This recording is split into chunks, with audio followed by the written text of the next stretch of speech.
So as pilot season begins, and I'm starting to coach more and more actors on their auditions, what can happen a lot is that actors come in with material that they deem to be shitty. Let's call it what it is. And it happens in pilot season a lot because there's so many cooks in the kitchen and all these things. And you may have started with August Wilson, but by the time, all the notes upon notes upon notes to try to hit every demographic and get the thing on the air, and the bean counters have told you what needs to happen, what results is something that may even be unintelligible.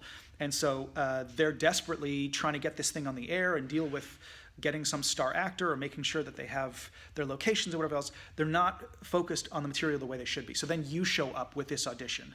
And oftentimes what can happen to actors is that they get resentful of that. And they can think to themselves, this is not good enough for me. This is beneath me. I do Shakespeare. I do August Wilson. This is crap. And they approach the scene and their preparation with that level of resentment. They're arm's length because they're thinking, I'm not going to give myself to this because it's demeaning on some level to do material that doesn't make sense like this, and they get lost in that. That becomes the focus.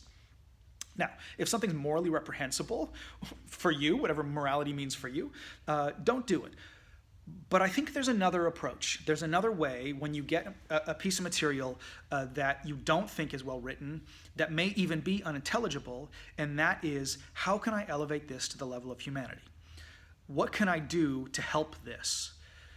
And that as a practice, that level of artistic generosity, that I'm here to take care of this thing, as if I'm a healer, You get this thing, whoa, this is really problematic, plot-wise, all that sort of stuff, and I'm going to make this work for you. So says the actor walking into the audition. That is really powerful, and that shift away from the defensive, I can't do this, this is beneath me. If I do this, you're going to take something from me. This feels like a violation on some level because it's so bad, and I'm a really good actor. It feels like it's offensive. The shift from that to, ooh, I see that there is need here, and I'm going to fill that need. When you walk in with that energy, all of those people who are, eyes deep in the muck of pilot season and haven't slept in 3 months, et cetera, and they're barely finding their way through any of this and have lost sight of the artistic vision and all this long ago, they see you as a beacon of hope. Oh, thank you. Someone can take care of this for us. And audition upon audition with that energy, eventually you create value because they think you're someone who's going to come in and help. You're showing up to the party with a bottle of wine. You're not showing up going, give me money, give me something, give me validation. So I would encourage everyone, when you get tweaked like that, and you will, because material out there is crappy.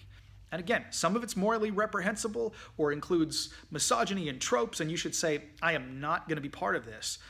But what if there was some sort of nod to bad material from you that, I accept it, and I'm going to help, and this is going to be amazing because I'm going to take this and I'm going to turn it into humanity, and for that, you're going to pay me because I have value, because I'm adding something to this.